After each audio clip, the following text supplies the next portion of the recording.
is KC Sports Network, proudly presented by Emprise Bank. What's going on, everybody, and welcome back to another episode of No Other Pod. I'm Jimmy. I'm back. It's gone last week. Chris filled in. Appreciate you, Chris. Thank you so much. And I'm here, as always, with my good buddy, Daniel Kooser. Dan, how's it going, my friend? Welcome home, man. Welcome back.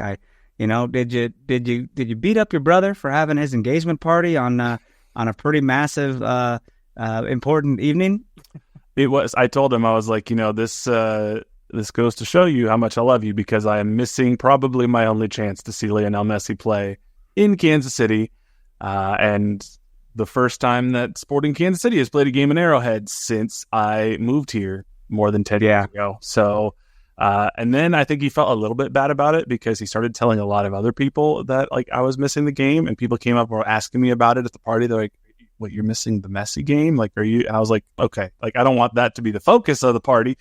Right. But, way to pat yourself on the back. You're such a good brother. Yes, I am here instead of seeing the GOAT. Yeah, I did. But yeah, man, I was keeping tabs on the score during the party, and nice. I was happy, and then I was sad, and then I was more sad, and then I was a little bit less sad, and then I was very sad. So yeah, that sounds about right. Yeah, this is gonna be fun though, because I get to break down my experience to you. Absolutely. We get to talk about all that, and it was an evening, man. It was different for sure. So yeah, it's a big episode, because obviously we got to talk about the Miami game, but then something that I feel like has kind of been lost in the midst of this whole Miami hubbub is that it's now St. Louis City week.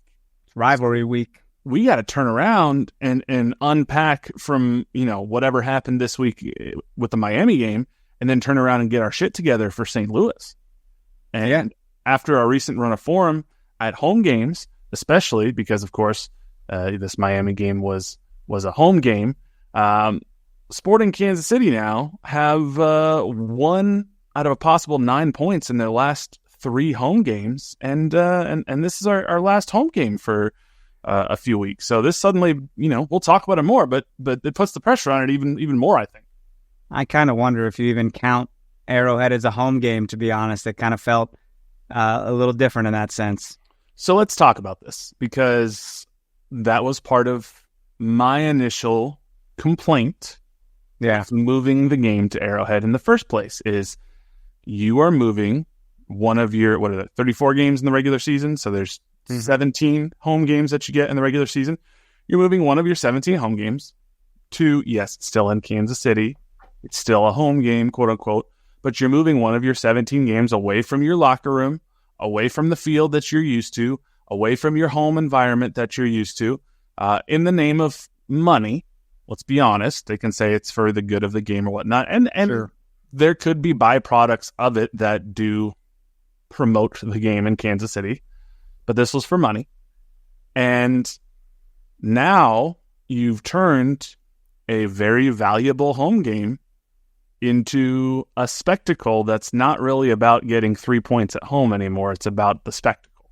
That's at least what my interpretation of it was. No, at the end of the day, man, it's a business. And if you have the ability to do something like this, you're going to do it. It makes sense. I get it. And I will say, like most things, there are good and bad here. I can absolutely acknowledge that there were definitely a real big handful of good things. Mm-hmm. I saw the owners made it out. I don't think they ever really come to Children's Mercy Park very often, so that was cool. But I saw a lot of pink jerseys, and they can't all be longtime Miami fans. They absolutely cannot be. But man, I saw a lot of pink jerseys. And they made us, look at this. Is this good or bad when you had to get into the stadium with a massive ticket? No, I'm just commemorative, I guess. It was a commemorative thing. Kind of funny. I'm just joking. Kind of a neat little giveaway, though, to commemorate the situation. You got on the back here is Alan, Eric, Johnny, and Daniel, and their autographs accompanying it. Mm-hmm. Mm-hmm. And then on the front, it's I wish it was my seat. That would have been cool. Yeah. But it's just has the date and GEHA field, and kind of neat. So they have a scarf too and a shirt. See, I mean, I get it. It's cool. This is a conversation that's bigger than just sport in Kansas City. This is what a lot of, I consider you and I both, pretty hardcore Major League Soccer fans. Pretty passionate. We're passionate about not just our team, but we enjoy the league. We want the league to be successful. We're fans of European teams, but at least for me, my main soccer love is Sporting Kansas City. That's the primary league I follow. I follow others. I want the league to be successful. Yeah. My concern, as exciting as it is, and I'll be the first to admit that, it's exciting to have a player like Lionel Messi come play in your league. It's exciting to have a player like Lionel Messi come play in your city, in your stadium, against your team, etc. Fully acknowledge all that.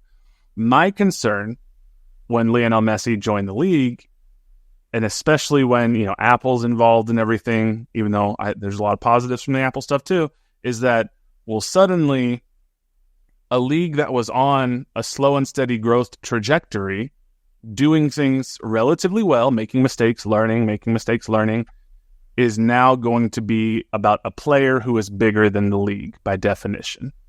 And that's just one of the unfortunate byproducts as a fan who was a fan of the league before Messi and a fan who will be here after Messi, is you're kind of in this messy hurricane in the middle of it and the rest of it gets lost. Bro, it kind of sucks. I'm over it. And this is the price of fame. It's not like it's his fault. No. The dude is just a great player, and it's people who are just absolutely stupid crazy. Mm-hmm. Just stupid. I'm like, are you a real human being? And what, I gotta say something. What good is security at a game? Because not only does a child get out there and make it all the way to Messi and take a picture or whatever, and Messi's like, yeah, sure. And it's like, what? What do you mean, yeah, sure? Is that the one that the security guard grabbed and flipped around? I don't remember exactly what happened, but he got out there, and I wasn't that mad because it was during a pretty big injury break. I think it was maybe Remy was down or something. Oh, was down. And this wasn't the one that I'm thinking of. It happened then twice. Everyone applauded this kid because they're like, oh, it's sweet, and he didn't interrupt the game. The game was already stopped. Who's he hurting? Well, what did interrupt the game was this asshole later who's an adult, and everyone booed this man. Yeah. Incredibly booed because he's selfish and not a real human being. First of all, I see security people. Are they honestly making money just standing there in a yellow shirt? They don't do anything. Yeah, that's a third-party contractor company, and I'm going to guess those people don't get paid well at all. I'm going to guess they don't get hardly any training at all. They probably get paid a small rate for the day, and I'm going to be honest, if I got paid that little, I probably wouldn't care all that much as well either. But it's crazy to me. Yeah. And dude, the whole game in general, man, we can break it down bit by bit, but Eric had 2 really great goals, and Messi just walks around the midfield, just kind of doop. Oh, there's my opportunity. I got the ball. I'm going to make a sweet pass. And it's like, what the hell? He's just a sniper, dude. Mm-hmm. And also, you would think, okay, so who gets Messi's jersey? Probably Eric Tommy. Eric Tommy scored more goals than Messi did. No. Fucking Alan Pulido gets it, which you're like, what? Did he play? Yeah, you would ask that question because I didn't see him on the field doing a whole lot. But he's there. And then he's posing for a picture in the locker room with Messi's jersey. You just lost the game. We just lost, bro. How can you even be excited about that? Oh, look at Alan, he got the jersey. I don't care. I don't care that he got the jersey. Am I out of line here? Am I freaking nuts? No, you're not the only person I've seen say this. I didn't get to watch the game live. Like I said, I went back and watched it since. I've seen everything that happened. I was following along with the score. I couldn't know as I was following along with the score how involved Alan was. Obviously, I saw the lineup. I got a little excited when I saw the lineup because you had the Agata-Allen combo, and I thought, okay, maybe we can do this again. Maybe they can play off each other. I saw Tommy get his goal in the 6th minute, which we'll talk about here in a little bit. I was like, yes, perfect. This is great. And then, so I couldn't tell how involved or not Alan was. And the first thing I saw after the game on Twitter when I was checking is people being like, basically what you said. Oh, great for Alan to show up to get the jersey after he didn't do all that much in the game. And, it's what's interesting is, and I want to talk about the atmosphere and everything too. Sure. But what's interesting is if you look at the quotes after the game, it's really, I don't know, it's illuminating in a sense to look at sort of how Peter perceived the game and the experience, also how Daniel Shallowy perceived the game and the experience, because they presented quotes from Daniel Shallowy as well. Obviously, I couldn't be there because I was gone. And then almost in a 180-degree manner, Tim Melia's perception of the game and the experience. And I'm not saying this to knock on Peter and Daniel, individually. I don't know what it would be like to coach or play against the greatest player of all time. I understand this is a big and monumental moment for them as well. But what I noticed in reading through their quotes is Peter's biggest takeaway is, well, we played really well. They just have Messi. What are we supposed to do? And it's a great atmosphere, and it was great fans, and it was a great experience. And then you can kind of read, and obviously I'm paraphrasing, you read Daniel Shallowy's thoughts on the game, and he says, I wish we could have got a tie or a win, but man, what an amazing atmosphere. What an amazing experience. There are positives to take away from it. What a wonderful experience. And then you get to Tim, and the first thing Tim says when he's asked, what are your thoughts on the match? The first word out of his mouth was disappointing. Yeah. And you go through all of what Tim says, and basically his entire thing is, I need to do better. We need to do better. This was disappointing. He's not, he talks about, yes, Messi's a great player, but Tim's not sitting there almost being like, well, yeah, we lost, but that was really cool. Tim's sitting there being like, this sucked and we needed to be better and I needed to be better. And I thought that was illuminating. It was, yeah. Amelia also said we got beat with quality on 2 goals, and he's only blaming themselves for the third. Bro, I think you got beat. I think you beat yourself twice. Yep. Because Tim Leibold gives that ball away, that Messi scores, and then Tim Amelia, bunch of Tims just making mistakes. And I just, dude, I do want to point out, it was crazy getting there, right? I don't go to Arrowhead Stadium often. I'm not a Chiefs season ticket holder or anything. My GPS twice was like, do you want to save 6 minutes? And then was like, do you want to save 4 minutes? And I was like, yes. And it had me like come in the back way and shit to park. And we had free parking. We had parking pass for being season ticket members. How early were you trying to get there? Oh, let's see. Left town about 5. So we were hoping to get there near 6. It ended up being more like 6:30 after traffic and stuff. Okay. Parked about 6:30. And we walk in, we buy the match-specific scarf. We got one. Chris got one. We get to our seats. Obviously, there's people in our seats, bro, because someone told them that section was GA. They had South Stand GA seats, which GA was actually like 2 sections like to the left.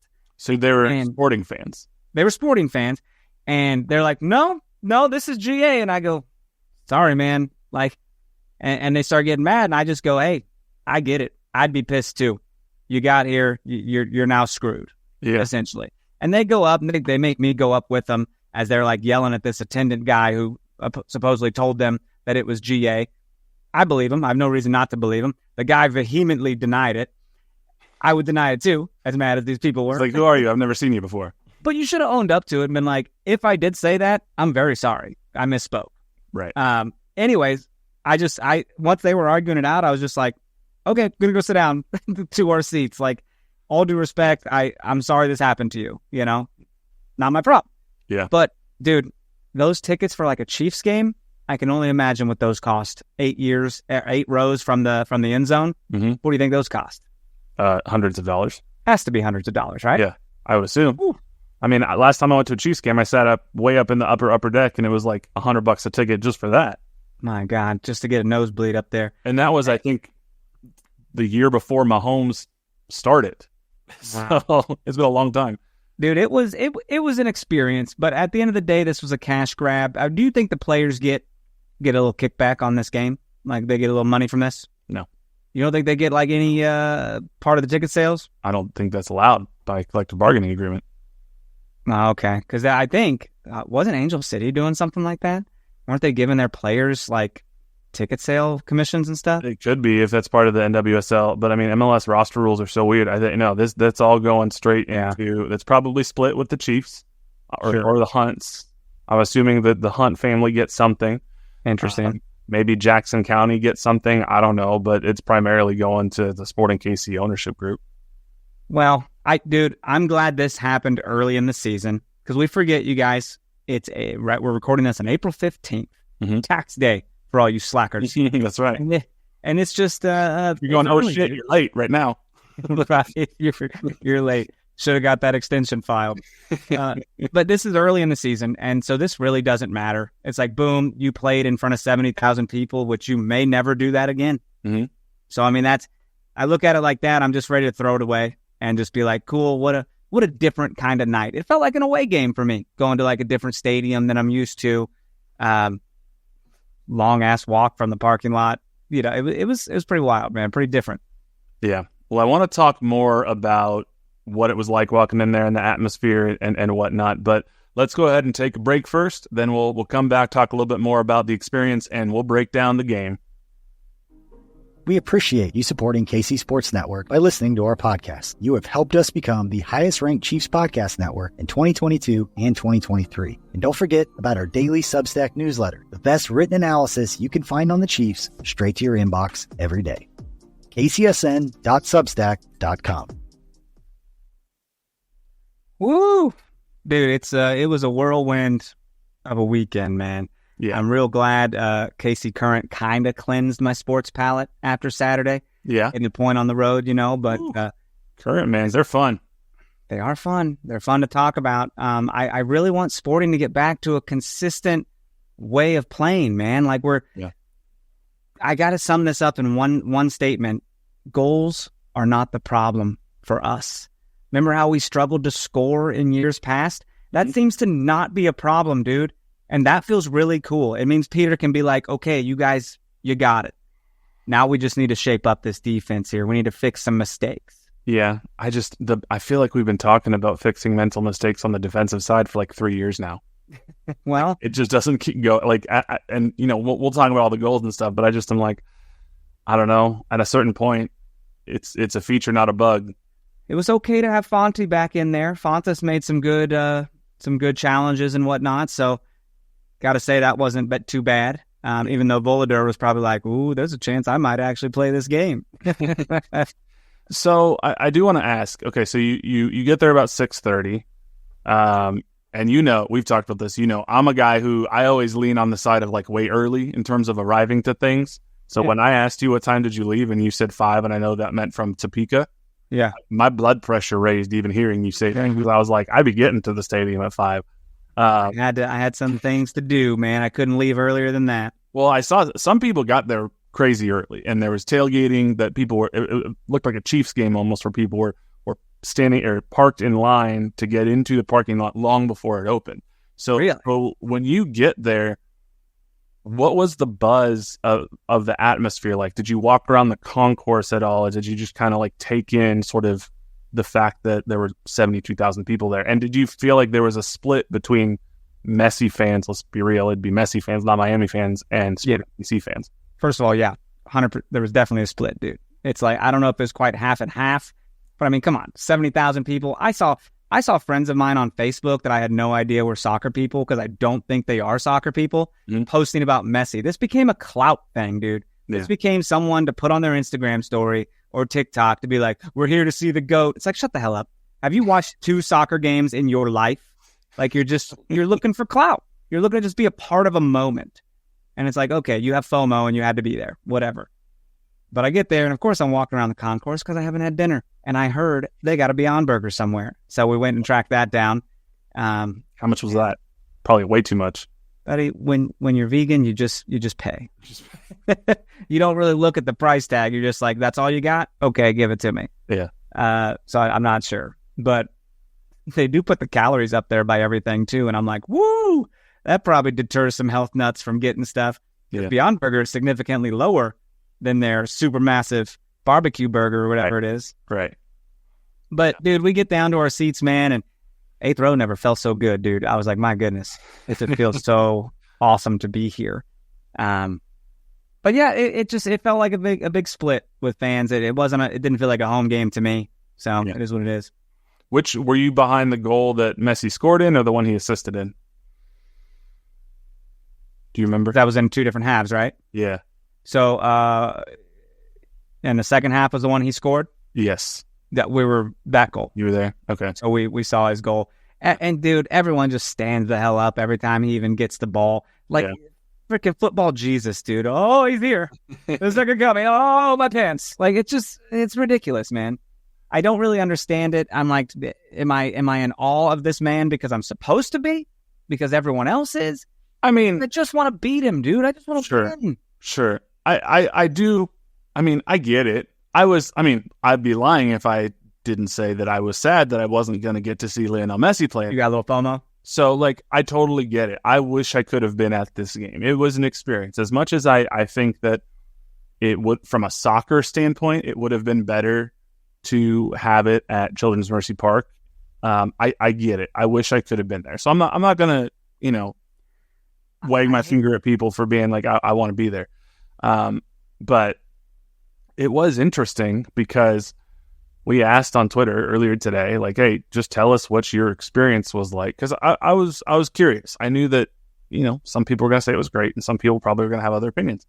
And so we got basically the gamut of opinions. We had one person, Ryan Wakefield, says, I'm a STM South Stand ticket member. We brought a total of 26 friends, family, and coworkers. Great experience overall. Felt like a major milestone for soccer in Kansas City. Flew my nephew in from Denver. Said it was one of the best experiences of his life. My dad's bucket list. My business partner brought his son, and he had an incredible time. So we're thankful that Sporting KC made the decision to move the game to Arrowhead and put so much to make it a special night. So there are people like Ryan who... There's goods and bads here, absolutely. Yep, 100%. I just hate that we rolled out the red carpet for a man, just a person who, like, what are we doing, man? We're respecting him too damn much, but I get it. This allowed people to see him. They had the capability to do this. Not every soccer team has the capability to do this. No.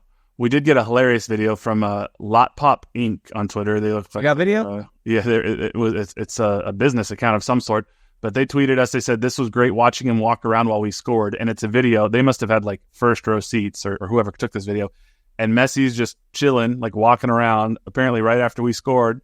And he looks over to the stands and someone must have waved at him because he just waves back to somebody in the stands. And he's just like hanging out. He's smiling and waving to fans as this is happening. And it's funny. Cracks me up. It's weird. It's so weird. But he does. He just walks around.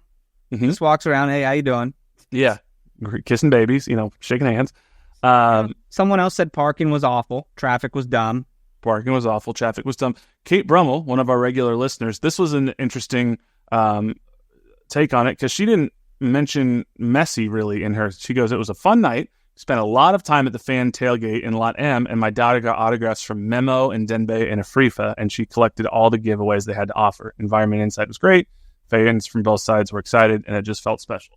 So it is cool that that's good stuff. Sporting KC rolled out some extra stuff in terms of sporting player engagement for fans.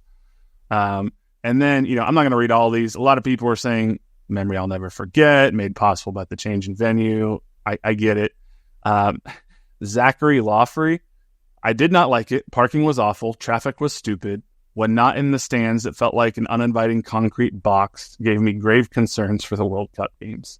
So interesting. There were some people that did not like it. Dude, can you imagine if Sporting just played there all the time and sold that many tickets? Like, that's just not, it's not going to happen. You know what I mean? Sometimes they don't even sell out a 20,000 stadium. Like, right.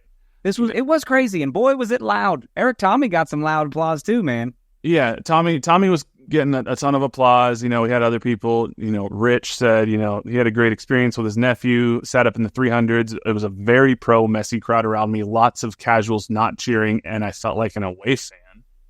Yeah, I can see that. I love the range here. I love the what am I trying to say?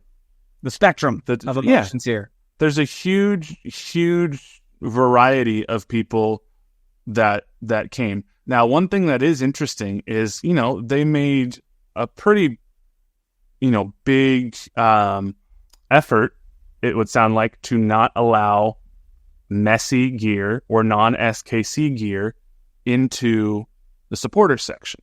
Did they succeed at that? It sounds like they kind of succeeded, maybe to a fault. TJ Norman, he goes, as a non-STM, it was great to be able to take my kids. Fun experience. We were in the supporters general admission. One of the guards picked a fight with my 10-year-old for having a pink Messi headband. I get it, but threatening a 10-year-old with KC Mo PD is a little over the top. Ooh, lock him up. Lock him up. You knew the rules. Lock up a 10-year-old. And I heard other people say that Lose your kid. I saw someone say that their child just came from a game, a sporting, I want to say it was a Sporting Lee Summit game, but part of the sporting affiliate program, and they were told that they couldn't wear that jersey into the sand. So whoever was doing it just must not have understood what jersey they were wearing. And so they were being very militant about only sporting Kansas City gear in this section, it sounds like. And I saw some people say, I wish they would have been a little bit less concerned with that and a little bit more concerned with helping people understand what was general admission and what wasn't, because you were not the only person who said that there were issues, because there were people that had 300 level seats that were coming down and getting into the GA section and just sitting there. And it's a lot harder to resolve that than it would be to find somebody with a pink Messi shirt in the middle and be like, hey, sorry, you got to go. They should really check tickets for GA and be like, okay, you have GA, you're in here. Oh, you don't? Nope, actually, you're upstairs, 200 levels up. So, I mean, overall, it sounds like most people had a good night, and I don't want to sound like a curmudgeon. Nah. I just be yourself, bro. I get it's a memory for a lot of people, and maybe in the scheme of things, that memory is more important for, especially for the children who got to see a generational player, than a single game. There's just the side of me that's like, yes, cool, but I'm a sporting Kansas City fan. Like, I know this got people excited for the World Cup and Copa America and whatnot, although someone said that they had such a bad experience that their friends who had Uruguay tickets are actually looking to sell them now. How much? They're very expensive right now. But the sporting purist in me, the Major League Soccer purist in me is like, that's cool that you all got a memory, but I don't know, like, I wish sporting could have had every chance and every advantage they could have against what was going to be a tough game no matter where it was. And it feels like that was sacrificed a little bit for a spectacle. I agree. It was a show, man, and that's why we just got to throw it away and move the heck on. Well, before we throw it away, let's go through some of the things that happened here. I mean, boo. It did. I mean, it started off about as well as it possibly could have started for Sporting Kansas City. In the 6th minute, it's Inter Miami, ironically, who's given the ball away. Fantastic pressure from Tim Leibold. We were pressuring all the first half. We were so good at pressuring. Mm-hmm. Fantastic pressure from Leibold. He drives up the middle, which he's been doing more recently. If he gets a free lane to run, he's running. He finds Eric Tommy on the right side. One of the few things Alan Polito did in the game is he kind of drew a defender to lean a little bit away from Tommy as he had an overlapping run. And then Tommy just beats Callender with a quality shot off of his right foot across the face of goal. And you could tell how much this meant to not just Sporting Kansas City, but in particular Eric Tommy, because he's a midfielder. I'm sure he's hearing nonstop about Messi. And then he's the one that scores a golazzo 6 minutes into the game. He was hyped. He was very hyped, dude. I got to tell you also, we've had multiple goals in 5 consecutive regular season matches for the first time in 24 years. That's since wild. 2000, man. That's wild. I'm telling you, we're scoring. If we can just shape up, we're leading the league. Like, that's what's crazy right now is we have the quality, dude. You can see it. Mm-hmm. Yeah. And, you know, in the 18th minute, Lionel Messi and Miami, they counter. And this is one where... How did this happen? It looked too easy. Yes. I mean, I don't know that there's any one person you can point the finger to. I mean, I'm looking at this. I've watched this goal dozens of times now, trying to figure out, okay, what exactly went wrong. First thing I will say is this is a stupid pass from Lionel Messi. He's an amazing player. I get it. I mean, he's facing away from goal, and then off of his left foot, it's a perfectly weighted ball into the box. That's like... Most MLS players can't make that pass. His reflexes and his vision in general has to be so much better than everybody else. Like, it's insane, man. And to see that he really doesn't cover that much mileage during the game, right? Just kind of waits for his moments. He conserves his energy. To me. Mm-hmm. Yeah. And Allen does that sometimes too, you can see. He does, but I mean, Messi's obviously another level of quality. And I think the thing that makes Messi hard to guard at times is not only his ability and his technical skill to be able to be facing away from goal and then suddenly have a perfect through ball into the box that sets up a first-time goal. But when he does walk and then all of a sudden picks his spot and goes from 0 to 100 in a heartbeat, it probably makes it very difficult as a defender, because you're used to a player being in a specific spot more frequently and more often. You're used to at least them exerting a little bit more energy consistently. So when you're shoulder checking and you're looking over and you're like, okay, he's not here, he's over there, he's not, and then all of a sudden he's running by you because on a dime he decided, okay, here's my spot, go. I'm sure that makes it tough, and the part that I can look at this, if I'm going to be a little critical, is, Fontes steps up into the midfield and tries to take Messi on one-on-one. That's never going to go well. And by the time he gets there, he's not fast enough, and then Messi lays a ball perfectly to where Fontes might have been able to clean it up if he were a little bit farther back and didn't run all the way up, as he's known to do. So there's that. Jake, he's probably a little late to react and try to run and cover Gomez, but also he's probably looking at Messi and going, well, he's 35 yards away from goal with his back to goal. He's not going to somehow put a perfect ball into the box, and I'm going to have to defend it. So it just, maybe this one's a tip your hat, and you could do better, but I guess I was just pissed, man. I was just, it just happened. These goals happened too early, and I was like, oh shit, okay, it's going to be a game like that. 2 goals in 20 minutes. And just like 7 minutes later, 6-7 minutes later, Willie Agata gets taken down in the box and the referee points to the spot. And you're like, okay, here we go. And then flag comes up. I don't know if you saw a replay in the stands or not. He was offside. He should have held his run a step. If he did. He probably. I think they reviewed it though. They were looking at VAR for a good while, because if it's not offsides, then it's a penalty. It's a penalty. Clear as day. But the fact that it was offsides, it's not a penalty. So yeah. It is so that was a bummer, because Why was he going to go up and shoot it again? Because we're all excited for that. Maybe Eric Tommy would have stepped up and scored his second goal and then would have had a hat trick in the end of it. I assume Allen would have said, step aside, young gun. Yeah. I'm going. Yeah. I don't think Willie's officially missed a penalty before, but I forgot. Was it in the Only officially. Yes. Did you listen to no other pod at all? We talked about it. Did you? Well, I remember I thought it was the Open Cup when he missed it, but I don't think it counted. They were off their line. Right. So officially he did it.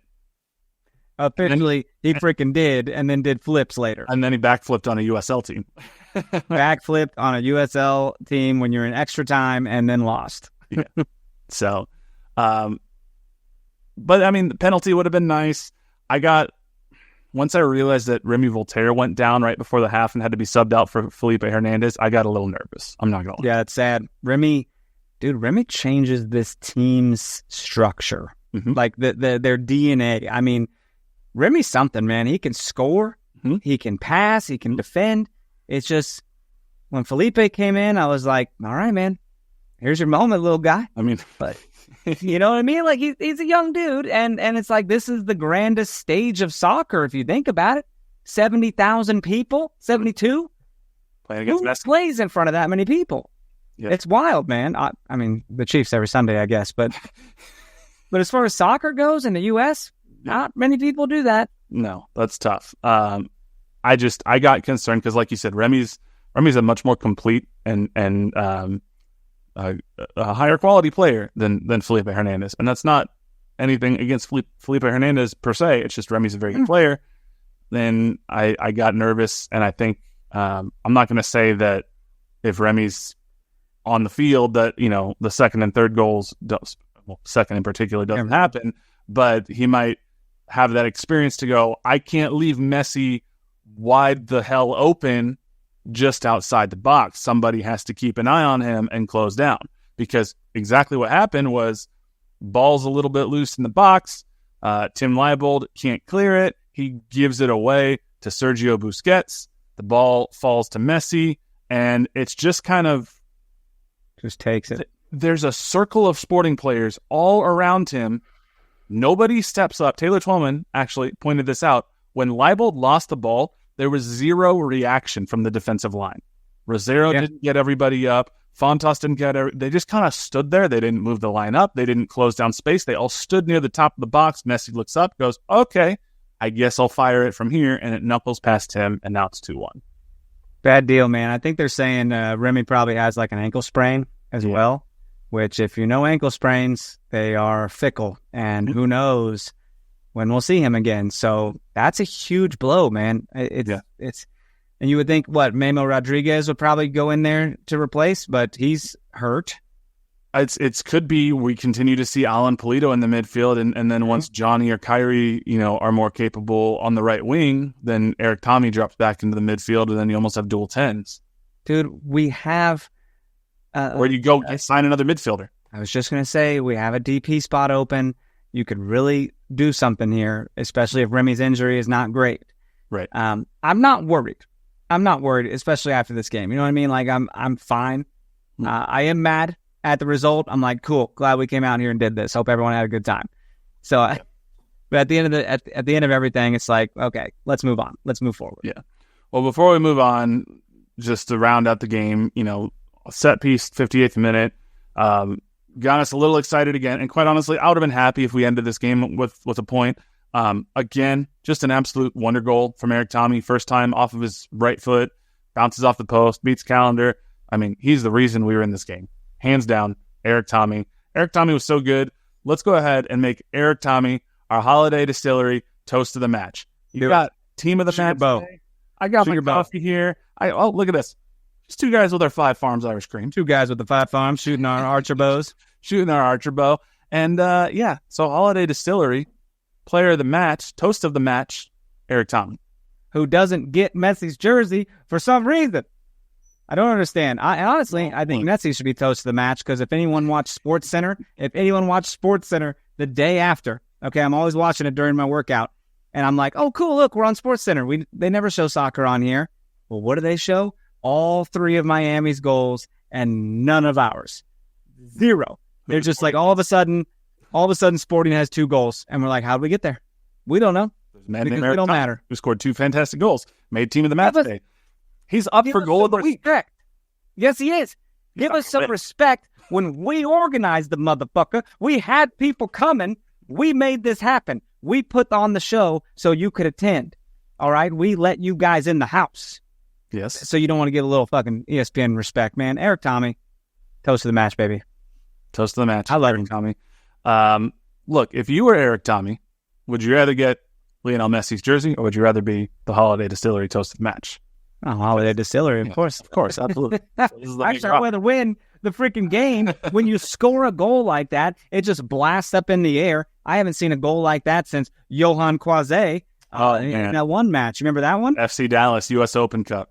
Bizarre. From distance. This was similar to that. He just hits that near post, and everyone's like, what just happened? Yeah. That was one of the few highlights of Johan's time here in Sporting Kansas City. It was an outstanding goal. I mean, it's in the history books. It's phenomenal. The goal that we lost on 71st minute, and this goes beyond this game. I have a frustration with the way this team is so completely committed to building out of the back, and other teams have started to pick up on it this year to the point where, they're creating this really high press. They're up there. And Tim Melia just lays this lollygag rolling ball out to Jake Davis. Jake probably could have charged at it and moved a little bit quicker, but he's got a guy running down on him. Peter says it's not really Jake's fault. Tim should have blasted it. Tim says it's 100% on him, that it's not Jake's fault. I love that they agreed on that. I love that. Yeah, I agree. He should have just shot it away. But this is not the only time this has happened. And so, yes, while I will say, Tim, situational, you got to know better, at some point, I'm going to start asking Peter, like, hey, maybe we should make it more of a point of emphasis in training where if they're starting to press and you have somebody like Lionel Messi who's running at you in the box, maybe we don't try to build out of the back. Maybe we'll just say reset, cut our losses, and then try to win the ball back in the midfield. Because that is something that I think we've done multiple times, and this time it killed us. And I don't agree with Peter that this is just, the thing that I really don't agree with Peter about is if you look at his quotes, he goes, I would say that the effort for the guys, the concentration for the entire game was excellent. It really was. We played very well in the game. There's one very specific thing that happened that's different than all the other teams you play in the league. We lost the ball 3 times, and they just have the quality that when you do, they can punish you. And he kind of was just saying that they're just better than a lot of MLS teams, and that's why it happened.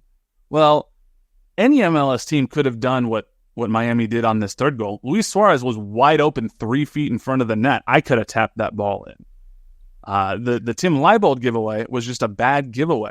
I don't think that those 2 goals... I mean, yes, the Messi finish was good, but like the giveaways are from a lapse in concentration, and that's happened multiple times this year. So that's where I get a little frustrated with we played really well when... If you look at the expected goals from FOTMOB, we created 0.64 expected goals. We lost possession 40 to 60%, which is not typically what we do. We had fewer shots on target. We had 0 big chances. What was the XG again? Say that again? 0.64 XG that we created. That we created or that we gave up? We created. We gave up 0.93, which this is what's happened before. We actually hold them to relatively few quality chances. It's just that there are mental mistakes that give them up. And it's very frustrating to me. Yeah. So, and a large chunk of that 0.93 that we gave up was because of Luis Suarez tap in from 2 feet away. I'm just mad that we can't beat Miami with them, and we couldn't beat them last year when they didn't have them. Mm-hmm. And it's not great, man, because Miami they're up and down, dude. There's little spurts here and there. They just crashed out of the CCC, the old CONCACAF Champions Cup, and so everyone's on the Columbus train now. That'll be fun. But they're probably mad and ready to focus in on MLS, dude. We were in trouble from the get-go. We knew when they lost to Monterrey, they were probably coming to make a statement. Yeah. I will say I'm glad that, I'm not glad that Sporting Kansas City lost. I think it would have been really bad if he didn't play from an optics perspective, from a PR perspective, from a fan experience perspective. I don't want people to spend $200, $300, $400 or more dollars and then not get to see him play. So there's a part of that would have been like, from a high level perspective, kind of like a bit of comedy because they moved it and then this would happen. But in practical terms, it would have been a pretty poor experience for a lot of people. So ultimately, it's a good thing that didn't happen. I would like to elaborate on that, and that there was that sense of wanting to sell our tickets. Like we thought about it. We're like, man, like think about the money you could get for them. You know what I mean? You really could. Mm-hmm. And then overall, at the end of the day, what took over was the moment. Yeah, was like, no, we got to be there for this. Just to say you were, just to have that memory. Mm-hmm. And it was a moment in history. Like, I'm not going to take anything away from that. I mean, there were 72,610 people. That was the official attendance at the game. That's the most ever for a Sporting Kansas City game, home or away. The previous record was 67,523, and that was in Atlanta when we played Atlanta United in 2022. It was the most people. This is all, Mike Kuhn on KC Soccer Journal was putting this together. In his article, most people to attend a KC home game in league play. The previous record was 32,867 versus the Galaxy in 2007 when they had David Beckham. And it was the most people to see Sporting Kansas City play all time. And the previous record was 52,424 when they played Manchester United in 2010. So I was there to see Eric Tommy, and he scored 2 goals for me. So all you messy people, what would he do for you? Just a goal and assist? That's not as great. Eric Tommy, go. Last thing I'll say, since we're about to pivot to St. Louis, since they're coming to town, this was the highest, and they like to claim the state of Missouri, this was the highest attended soccer game in the history of the state of Missouri. 72,610. The previous record was 54,184 when Real Madrid and Inter Milan played at the Dome at America Center in St. Louis in 2013. We beat it by almost 20,000 people. So I can't see that getting beat. No. Again, it's pretty wild. No. If St. Louis had an NFL team, maybe they could play in their stadium, but they don't. So they do not. Sorry, St. Louis. No. Careful, you're going to pop up on a St. Louis podcast about NFL or something. Oh, I'm sure I'm already there. So, because let's shift. I mean, congrats, Derek Tommy. Your team of the match day. You're up for goal of the week. You're not going to win because Lionel Messi is also up for goal of the week, and I'm sure he's going to win it. He also won player of. Why would he ever win for goal of the week? Did you see Eric's goal? It's all bull crap. It's all popularity contest. It's crap, dude. It's a bunch of bull. Eric Tommy blasted on the volley off the post. Yeah. So let's give Leo Messi just a regular basic goal outside the box. Big what? I mean, it was a good goal. We've had a few of those too. Guess who else can do that? Jake Davis. Oh, is Jake Davis the GOAT? Not saying he isn't. I mean, Messi had some other moments. He almost had a left footer. He hit it right at Melia, but it was hard. He almost had his free kick that went inches wide. So good for him for being able to hit with his left foot. Who cares? But now let's turn our focus to Saturday. It's a little day that I like to call 420. And St. Louis is coming to town. And this suddenly became a very big, very important game because, like I mentioned, Sporting Kansas City, in their last 3 home games, they've gotten one of a possible 9 points.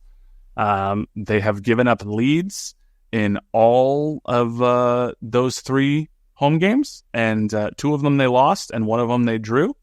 And then, of course, the Philadelphia Union home game earlier in the year, the home opener, they had a lead and they gave it up at the last second. So Sporting Kansas City has dropped a total of 10 points, I believe, from a winning position at home this year, and they've only played 5 home games.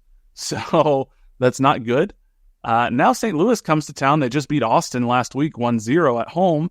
And this is not just a rivalry game, but this is a very important game for Sporting Kansas City to not find themselves in an even bigger hole than they are in now. They need to not dig that hole, man. I mean, we're neck and neck with St. Louis there, 1 point behind them. You pick up 3 points here that theoretically could pop you up into up into the upper echelon, yes, top 3 or something. Yes. So it's just got to get back on track here, man. And it's not the end of the world, because we haven't played that many games, but this is the perfect opportunity. Do it against your rivals who you swept in the playoffs, who you've never lost to at home. Mm-hmm. Yep, 100%. Good. Right now, we're still at that point of the season where no team in the West has really separated themselves yet. There's still time to make sure that you keep up pace with the first-place teams. You can launch yourself up to 13 points with a win on Saturday against St. Louis. Right now, Vancouver and Houston both have 13 points. They're in second and third place. LA has 15 points.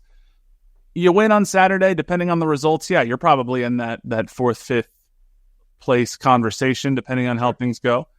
You lose on Saturday. Let's say you stay at 10 points. You could find yourself as low as 11th place, stuck on 10 points and 8 points off the first place team. That point gap starts growing a little bit. And that becomes a lot more difficult to, as we know from last year, that becomes difficult. And you cannot waste these valuable home games, which was part of, again, going to circle back, part of the issue with the idea of moving to Arrowhead. St. Louis is not what they were to start the year last year. They're closer to what they were to finish the year last year. And Sporting handled them pretty well in the playoffs. Are you feeling confident that Sporting KC can rebound from the emotion of this past week and go get a dub against St. Louis? Yeah, I'm sure they all, decompressed on Saturday night, hung out on Sunday, and they're back at it, man. They're getting back at it this week and gearing up for this game. Like, this is totally winnable. Mm-hmm. And dude, if you can't get up for this kind of game, I mean, with the amount of fans St. Louis brings, like it's going to be pretty epic.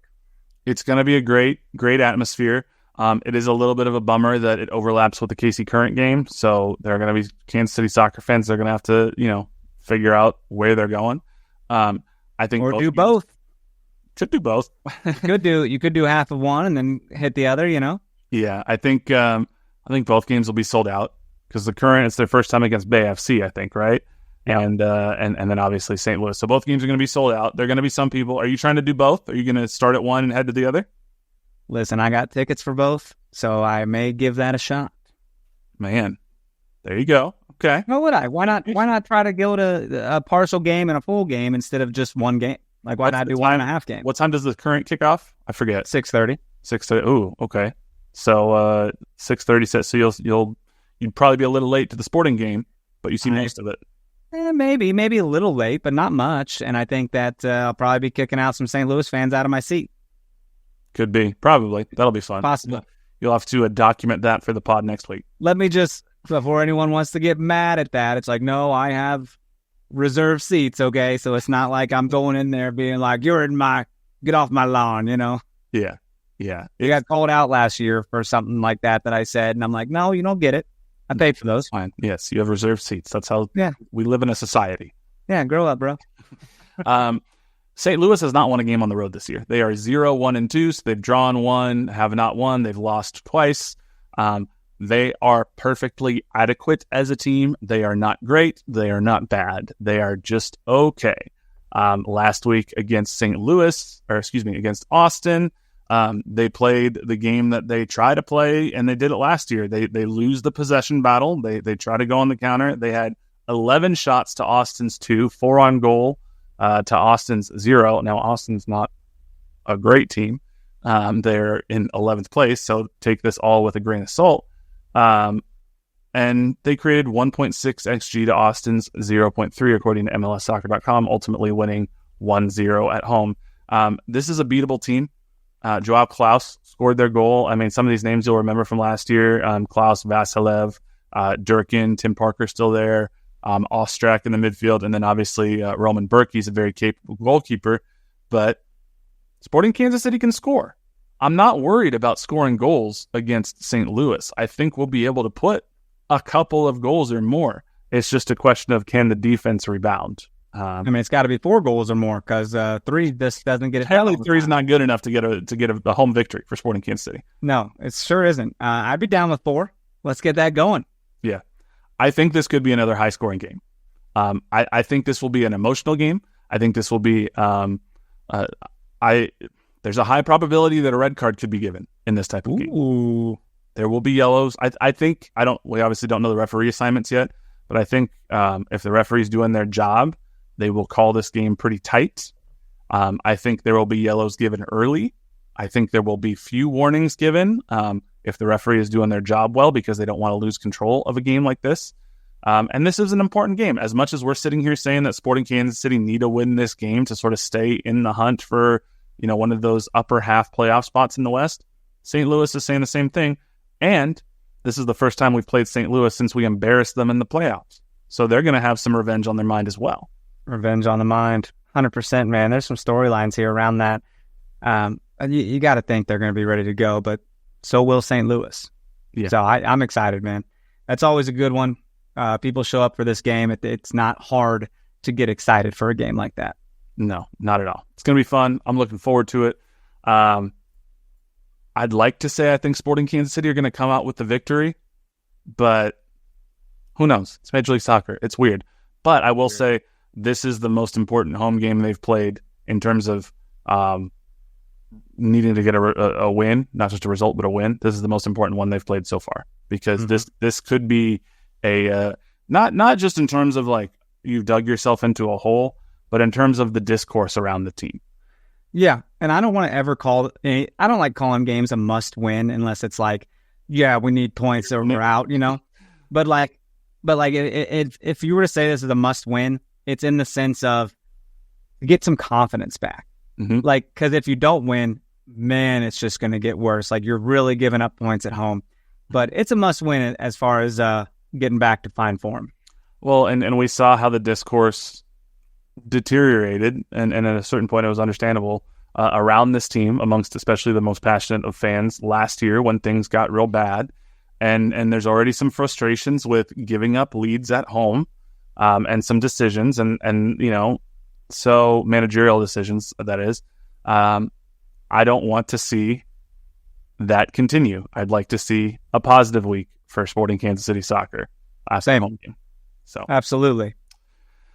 Were there any other games that you watched this week that you thought were worth talking about? I know, like we mentioned, St. Louis, obviously, they won. Seattle drew 0-0 with Dallas. Seattle is just truly terrible at soccer this year. Mm-hmm.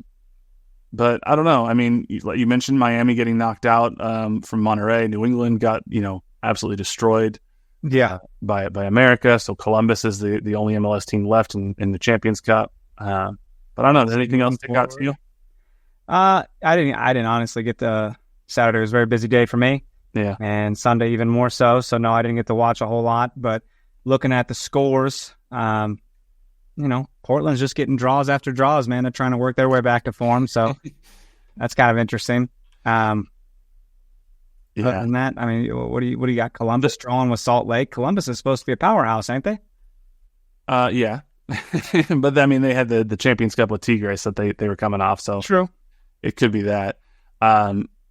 But I mean, I guess other than that, the biggest news probably outside of any game result was that New York City Council officially voted to approve New York City's stadium in Willets Point, Queens. So we know our friends, the Cooligans, are New York City guys. So seems like at some point in the future, if this actually truly does happen, we might have to make a trip out to the Big Apple to see a game at New York City's first ever soccer stadium.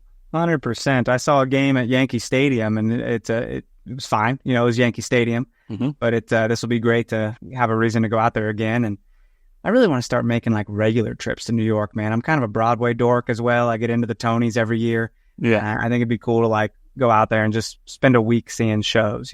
Seeing shows, seeing some soccer. I mean, that's the last time I was out there. I saw a few shows, and I went to a Red Bulls game. So nice. That's how I got to a Red Bull Arena. So hey, we got the Open Cup draw this Thursday. Oh, that's right, we do. We will know who we play and when in the Open Cup Thursday at noon, I believe. So we'll be back to talk about that next week and break down more games that wrap up. Some more Open Cup games tonight and also Wednesday. It's been fun, honestly, to watch some of these Open Cup games.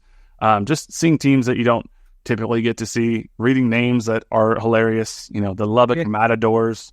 Our Spokane Velocity FC. Ooh, that's a great name. I love Spokane Velocity.